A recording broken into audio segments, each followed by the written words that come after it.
বাবে এই শুনানি অনুষ্ঠিত হৈছিল আৰু এই শুনানিত ৰাজ্যৰ মহাধিবক্তা দেৱজিৎ শইকীয়াই কি যুক্তি দাঙি ধৰিছে যে কিহৰ বাবে শ্যাম কানু মহন্তক জামিনত মুকলি কৰি দিব নালাগে হে সকলো তথ্য লৈ আহিছো এই মুহূৰ্তত আপোনালোকৰ বাবে মই মৃদু পৱনে স্বাগতম জনাইছো নিউজ 18 অসম নৰ্থ ইষ্টৰ ডিজিটেল লাইভলৈ আৰু শ্যাম কানু মহন্তক কিয় জামিন দিব নালাগে আদালতত কি যুক্তি দিলে মহাধিবক্তা দেৱজিৎ শইকীয়াই শ্যাম কানু মহন্তৰ জামিনৰ বিৰোধিতাৰে গুৱাহাটী উচ্চ ন্যায়ালয়ত যুক্তি দাঙি ধৰিছে আজি মহাধিবক্তা গৰাকীয়ে আৰু তাত প্ৰথমতে কোৱা হৈছে যে শ্যাম কানু মহন্তই দীৰ্ঘদিনে জুবিন গাৰ্গক শোষণ কৰি আহিছিল আৰু সেইবাবেই শ্যাম কানু মহন্তৰ জামিনৰ বিৰোধিতা কৰিছে মহাধিবক্তা গৰাকীয়ে নৰ্থ ইষ্ট ফেষ্টিভেলৰ ব্ৰেণ্ড এম্বেছাডৰ বুলি ঘোষণা কৰা হৈছিল জুবিন গাৰ্গক আৰু জুবিন গাৰ্গৰ নাম ব্যৱহাৰ কৰি ব্যৱসায় চলাই গৈছিল শ্যাম কানু মহন্তই নৰ্থ ইষ্ট ফেষ্টিভেলৰ ৰমৰমীয়া ব্যৱসায় চলাই গৈছিল আৰু জুবিন গাৰ্গক তাৰ ব্ৰেণ্ড এম্বেছাডৰ ঘোষণা কৰা হৈছিল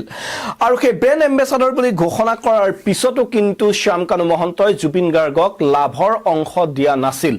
আৰু সেইভাবে জুবিন গাৰ্গৰ যি হত্যাৰ গোচৰৰ মূল অভিযুক্ত অন্যতম অভিযুক্ত শ্যাম কানু মহন্তক জামিন দিয়াৰ বিৰোধিতা কৰিছে এতিয়া মহাধিবক্তা গৰাকীয়ে আৰু ৰঙালী অনুষ্ঠানত যি গান গাইছিল জুবিন গাৰ্গে তাৰ বাবেও মাত্ৰ 20000 টকাহে জুবিন গাৰ্গক দিছিল শ্যাম কানু মহন্তই এসময়ত মানুহে ফেষ্টিভেল মহন্ত বুলিও এক প্ৰকাৰ উপলঙা কৰিছিল ফেষ্টিভেল মহন্ত বুলিও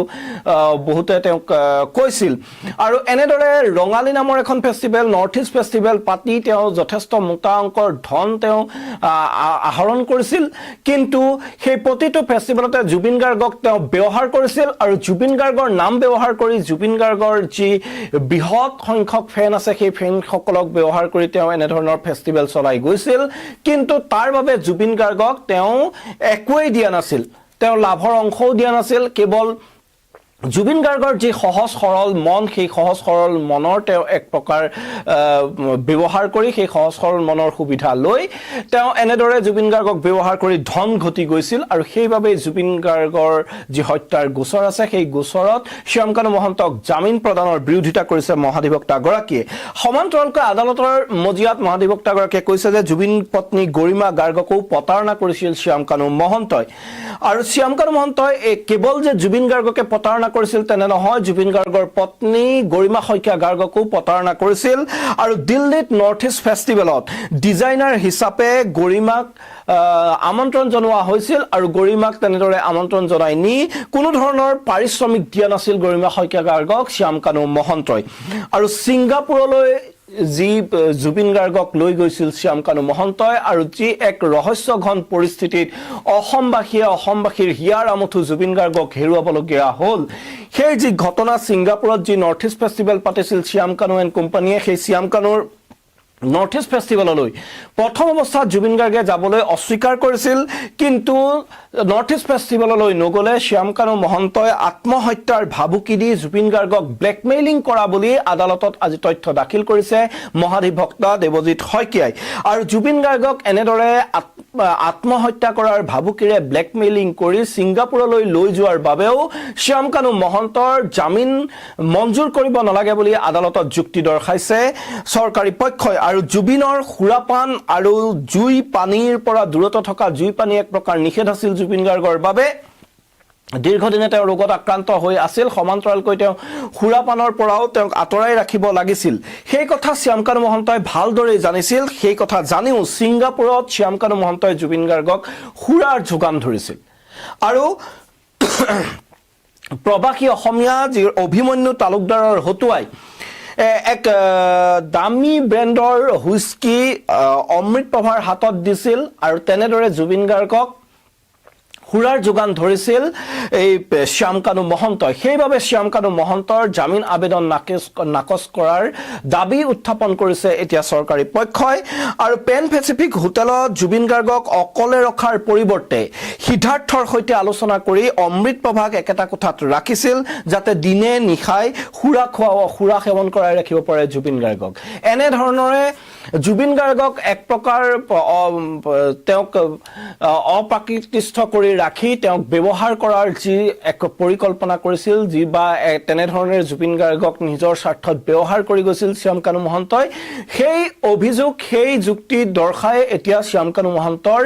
জামিন আবেদন এক প্ৰকাৰ নাকচ কৰিবলৈ দাবী জনাইছে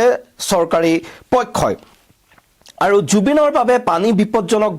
বুলি জানিও ইয়ত যাত্ৰাত শ্যাম কানু মহন্তই কোনো ধৰণৰ বাধা প্ৰদান কৰা নাছিল মাত্ৰ সন্ধিয়াৰ অনুষ্ঠানৰ বাবে 5 বজাত সেই পাৰ্টি শেষ কৰিবলৈ অনুৰোধ জনাইছিল আৰু ইয়ত যাত্ৰা কৰিবলৈ জুবিন গাৰ্গক পঠিয়াই দিছিল শ্যাম কানু মহন্তই জানিছিল যে জুবিন গাৰ্গ যেহেতু এপিলেপছিত আক্ৰান্ত তেওঁ পানীত নামিব নালাগে পানীৰ কাষলৈ যাব নালাগে সেয়া জানিও ইয়ত পাৰ্টিত যাবলৈ কোনো ধৰণৰ বাধা প্ৰদান কৰা নাছিল শ্যাম কানু মহন্তই আৰু শ্যাম কানু মহন্তৰ ভতিজীৰ কিছু মন্তব্যৰ প্ৰসংগ এতিয়া আদালতৰ মজিয়াত দাঙি ধৰা হৈছে শ্যাম কানু মহন্তীৰ ভতিজী সৃজনী মহন্তৰ যি ফেচবুক পোষ্ট আছিল সেই ফেচবুক পোষ্টে সমগ্ৰ ৰাজ্যতে আলোড়নৰ সৃষ্টি কৰিছিল শ্যাম কানু মহন্তই ঘৰুৱা আলোচনাত কৈছিল জুবিন মোৰ বাবে মাত্ৰ পণ্য সামগ্ৰী এই কথা ফেচবুক পোষ্ট যোগে এই কথা সামাজিক মাধ্যমত স্পষ্ট কৰিছিল শ্যাম কানু মহন্তৰ ভতিজীয়ে যে শ্যাম কানু মহন্তই ঘৰুৱা যে তেওঁলোকৰ অনুষ্ঠান আছিল ঘৰুৱা অনুষ্ঠানত কৈছিল যে জুবিন মোৰ বাবে একমাত্ৰ এটা পণ্য সামগ্ৰীহে জুবিনক পণ্য সামগ্ৰীৰ দৰে ব্যৱহাৰ কৰিছিল শ্যাম কানু মহন্তই সেই কথা তেওঁৰ ভতিজীয়ে উল্লেখ কৰিছিল আৰু সেই কথাৰ উদ্ধৃতিৰে শ্যাম কানু মহন্তৰ জামিন আবেদন এটা নাকচ কৰাৰ দাবী জনোৱা হৈছে আৰু জুবিনে শ্যাম কানু সিদ্ধাৰ্থৰ সৈতে সম্পৰ্ক ছিন্ন কৰিব খোজাৰ বাবেই তেওঁলোকে ষড়যন্ত্ৰ কৰিছিল ইয়াত অভিযোগ গুৰুতৰ অভিযোগ তোলা হৈছে আৰু জুবিনৰ মৃত্যুৰ বাবে প্ৰত্যক্ষভাৱে শ্যাম কানু মহন্ত দায়ী সেয়ে তেওঁৰ জামিন আবেদন নাকচ কৰিব লাগে তেওঁক জামিন প্ৰদান কৰিব নালাগে বুলি মহাধিবক্তাগৰাকীয়ে আদালতত যুক্তি দৰ্শাইছে আৰু এনে ধৰণৰ এটা গুৰুত্বপূৰ্ণ অভিযোগ যে শ্যাম কানু আৰু সিদ্ধাৰ্থৰ সৈতে জুবিন গাৰ্গে লাহে লাহে সম্পৰ্ক সেট কৰিব বিচাৰিছিল আৰু সেইবাবেই হয়তো জুবিন গাৰ্গক এনে ধৰণে হত্যাৰ ষড়যন্ত্ৰ ৰচিছিল শ্যাম কানু মহন্ত আৰু সিদ্ধাৰ্থ বাহিনীয়ে আৰু সেইবাবেই শ্যাম কানু মহন্তৰ জামিন আবেদন নাকচ কৰাৰ দাবী উত্থাপন কৰা হৈছে ইতিমধ্যে যি ব্যাপক ধনৰ লেনদেনৰ কথা পোহৰলৈ আহিছে সিদ্ধাৰ্থই কিদৰে লুটি পুতি খাইছিল জুবিন গাৰ্গৰ যি সৰল মন সেই সৰল মনটোৰ সুযোগ গ্ৰহণ কৰি কিদৰে এক প্ৰকাৰ প্ৰবঞ্চনা কৰি আহিছিল সিদ্ধাৰ্থই সেই কথা এতিয়া জলজল পটপট হৈ পোহৰলৈ আহিছে তাৰ সমান্তৰালকৈ শ্যাম কানু মহন্তই জুবিনক কেনেদৰে ব্যৱহাৰ কৰি গৈছিল আৰু ছিংগাপুৰলৈ জুবিন গাৰ্গে যাবলৈ অস্বীকাৰ কৰিছিল তাৰ পিছতো কিন্তু আত্মহত্যাৰ ভাবুকি দিছিল জুবিন গাৰ্গ যদি ছিংগাপুৰলৈ নাযায় তেতিয়াহ'লে তেওঁ আত্মহত্যাৰ ভাবুকি প্ৰদান কৰিছিল আৰু তেনেধৰণে আত্মহত্যাৰ ভাবুকি দি জুবিন গাৰ্গক লৈ গৈ এক প্ৰকাৰ ছিংগাপুৰত শ্যাম কানু মহন্তই আলৈ এথানি কৰিলে আৰু সেইবাবেই শ্যাম কানু মহন্তক হত্যাৰ বাবে জগৰীয়া কৰি শ্যাম কানু মহন্তৰ জামিন আবেদন নাকচ কৰাৰ দাবী উত্থাপন কৰিছে মহাধিবক্তাগৰাকীয়ে আৰু জামিন পালে নীৰৱ মোদী বিজয় মালিয়াৰ দৰে শ্যাম কানু মহন্ত বিদেশলৈ পলাই যাব পাৰে এই কথাও আদালতত এই সন্দেহ ব্যক্ত কৰিছে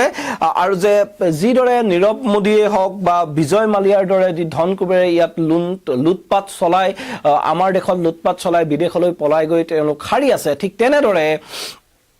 এই শ্যাম কানু মহন্তও জুবিন গাৰ্গক লুটি পুতি খাই যিমানবোৰ সম্পত্তি আহৰণ কৰিছিল তাৰ বলত তেওঁ বিদেশলৈ পলায়ন কৰিব পাৰে জামিন লাভৰ পিছতে সেইবাবে তেওঁক জামিন প্ৰদান কৰিব নোৱাৰে আৰু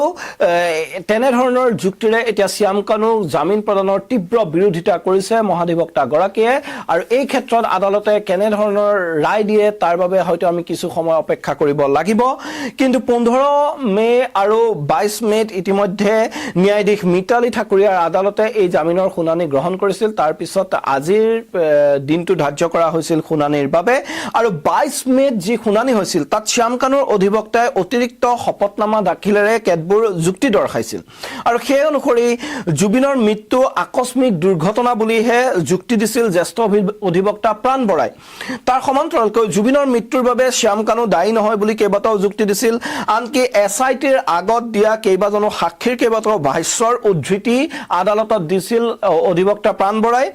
আৰু জামিন বিচাৰি কেইবাটাও পূৰ্বৰ গোচৰৰ জাজমেণ্টটো আদালতত দাঙি ধৰিছিল শ্যাম কানুৰ অধিবক্তা গৰাকীয়ে শ্যাম কানুক শীঘ্ৰে জামিনৰ দাবী উত্থাপন কৰিছিল তাৰ পিছতে আজি এতিয়া চৰকাৰী পক্ষই শ্যাম কানুৰ জামিনৰ বিৰোধিতা কৰিছিল সেইদিনা যে 22 মেৰ শুনানি হৈছিল সেইদিনা চৰকাৰী পক্ষই কিছু সময় বিচাৰিছিল আৰু তাৰ পিছত আজি যি শুনানি অনুষ্ঠিত হৈছে সেই শুনানিত কেতবোৰ গুৰুত্বপূৰ্ণ যুক্তি দাঙি ধৰিছে মহাধিবক্তা দেৱজিৎ শইকীয়াই আৰু ইয়াৰ বাবে প্ৰথম যি যুক্তি হৈছে সেই যুক্তিটো হৈছে শ্যাম কানুৱে এক পণ্য সামগ্ৰী ৰূপে ব্যৱহাৰ কৰি জুবিন গাৰ্গক দীৰ্ঘদিনে শোষণ কৰি আহিছিল আৰু সেইবাবে যি শ্যাম কানু মহন্তৰ জামিন আবেদন নাকচ কৰিব লাগে নৰ্থ ইষ্ট ফেষ্টিভেলৰ ব্ৰেণ্ড এম্বেছাডৰ হিচাপে জুবিনৰ নাম ঘোষণা কৰিছিল শ্যাম কানু মহন্তই কিন্তু তাৰ কোনো লাভাংশৰ ভাগ জুবিনক দিয়া নাছিল এটকাও জুবিন গাৰ্গৰ হাতত তুলি দিয়া নাছিল কেৱল জুবিনৰ নাম ব্যৱহাৰ কৰি গৈছিল আৰু নিজৰ পকেট গৰম কৰি গৈছিল শ্যাম কানু মহন্তই তাৰ সমান্তৰালকৈ ৰঙালী অনুষ্ঠানত গান গোৱাৰ নামত মাত্ৰ 20,000 টকাহে দিছিল সেই তথ্যও দাখিল কৰিছে আদালতত আৰু জুবিন গাৰ্গকে নহয় জুবিন গাৰ্গৰ পত্নী গৰিমা শইকীয়া গাৰ্গকো প্ৰতাৰণা কৰিছিল শ্যাম কানু মহন্তই দিল্লীত নৰ্থ ইষ্ট ফেষ্টিভেললৈ ডিজাইনাৰ হিচাপে নিমন্ত্ৰণ কৰি লৈ যোৱাৰ পিছত গৰিমা শইকীয়া গাৰ্গকো এক পইচাও দিয়া নাছিল শ্যাম কানু মহন্তই আৰু এনেদৰে ছিংগাপুৰলৈ যাবলৈ অস্বীকাৰ কৰাৰ পিছতো আত্মহত্যাৰ ভাবুকি দি শ্যাম কানু মহন্তই জুবিন গাৰ্গক এক প্ৰকাৰ জবৰদস্তি ছিংগাপুৰলৈ লৈ গৈছিল কিন্তু তেনেদৰে ছিংগাপুৰলৈ লৈ যোৱাৰ পিছত তাত চূড়ান্ত আলোচনা কৰিছিল জুবিন গাৰ্গে সুৰা সেৱন কৰিব নালাগে জুই পানী লৈ যাব নালাগে সেই কথা জনাৰ পিছতো জুবিন গাৰ্গক ছিংগাপুৰত সুৰা যোগান ধৰিছিল শ্যাম কানু মহন্তই আৰু শ্যাম কানু মহন্তই অভিমন্যু তালুকদাৰৰ হতুৱাই হুইস্কিৰ বটল জুবিন গাৰ্গক যোগান ধৰিছিল অমৃত প্ৰভাৰ হাতত সেই সুৰাৰ বটল যোগান ধৰিছিল সেই কথা আদালতত আজি কোৱা হৈছে তাৰ সমান্তৰালকৈ পেন পেচিফিক হোটেলত জুবিন গাৰ্গক এক সুকীয়া কোঠাও দিয়া নাছিল শ্যাম কানু মহন্তই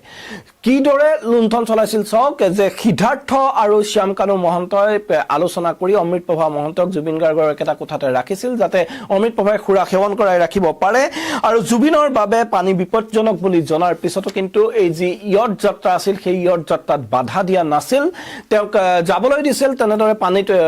ইয়টত পাৰ্টি কৰিবলৈ যাবলৈ দিছিল কোনো ধৰণৰ বাধা দিয়া নাছিল কিন্তু নিজৰ অনুষ্ঠানৰ বাবে উভতি আহিবলৈহে তেওঁ কৈছিল আৰু শ্যাম কানুৰ ভতিজীয়ে শ্যাম কানু মহন্তৰ এক প্ৰকাৰ মুখা খুলি দিছিল সামাজিক মাধ্যমত ঘৰুৱা অনুষ্ঠানত শ্যাম কানু মহন্তই ঘৰুৱা আলোচনাত জুবিন মোৰ বাবে পণ্য সামগ্ৰী বুলি কোৱা বুলি ইতিমধ্যে সামাজিক মাধ্যমত পোষ্ট কৰিছিল সৃজনী মহন্তই আৰু সেই কথাও এতিয়া আদালতৰ মজিয়াত দাঙি ধৰা হৈছে যে শ্যাম কানুৰ মানসিকতা কেনে আছিল ঘৰৰ মানুহে সেই কথা ইতিমধ্যে ৰাজহুৱাকৈ সামাজিক মাধ্যমত ঘোষণা কৰিছে এনে এজন ব্যক্তি যদি জামিনত মুকলি হৈ আহে সেইটো অনুচিত হ'ব সেইবাবে তেওঁ জামিন আবেদন নাকচ কৰাৰ আৰ্জি দিয়া হৈছে তাৰ সমান্তৰালকৈ জুবিনে শ্যাম কানু আৰু সিদ্ধাৰ্থৰ সৈতে সম্পৰ্ক ছেট কৰাৰ বাবে এনেদৰে জুবিন গাৰ্গক হত্যাৰ ষড়যন্ত্ৰ তেওঁলোকে ৰচনা কৰিছিল বুলি আদালতত যুক্তি দৰ্শাইছে মহাধিবক্তা গৰাকীয়ে এতিয়া ইয়াৰ পিছত আদালতে কি ভূমিকা গ্ৰহণ কৰে তাৰ ওপৰত এতিয়া সকলোৰে দৃষ্টি নিবদ্ধ থাকিব কিন্তু শ্যাম কানু মহন্তৰ মুকলি আকাশৰ তললৈ আহিবনে নাই এতিয়া সমগ্ৰ বিষয়টো আদালতৰ মজিয়াত আছে কিছু সময়ৰ পিছত হয়তো সেই কথা স্পষ্ট হ'ব হয়তো আদালতে আজি সেই ৰায় দিব পাৰে নহলে সেই ৰায় সংৰক্ষণ কৰি ৰাখিব পাৰে বা পৰৱৰ্তী দিনো ধাৰ্য হ'ব পাৰে কিন্তু এই মুহূৰ্তত এনে ধৰণৰ বহু কেইটা যুক্তি মহাধিবক্তা গৰাকীয়ে আদালতৰ মজিয়াত দাঙি ধৰিছে যাতে শ্যাম কানু মহন্ত মুকলি আকাশৰ তললৈ ওলাই আহিব নোৱাৰে কাৰাগাৰৰ বন্ধ কোঠৰীতে শ্যাম কানু মহন্ত থাকিবলগীয়া হয় সেইবাবে এনে ধৰণৰ যুক্তি মহাধিবক্তা গৰাকীয়ে দাঙি ধৰিছে পৰৱৰ্তী সময়ত কি হয় সেয়াও আমি আপোনালোকক জনাই যাবলৈ চেষ্টা কৰিম এই মুহূৰ্তত মই মৃদু পৱনে বিদায় লৈছো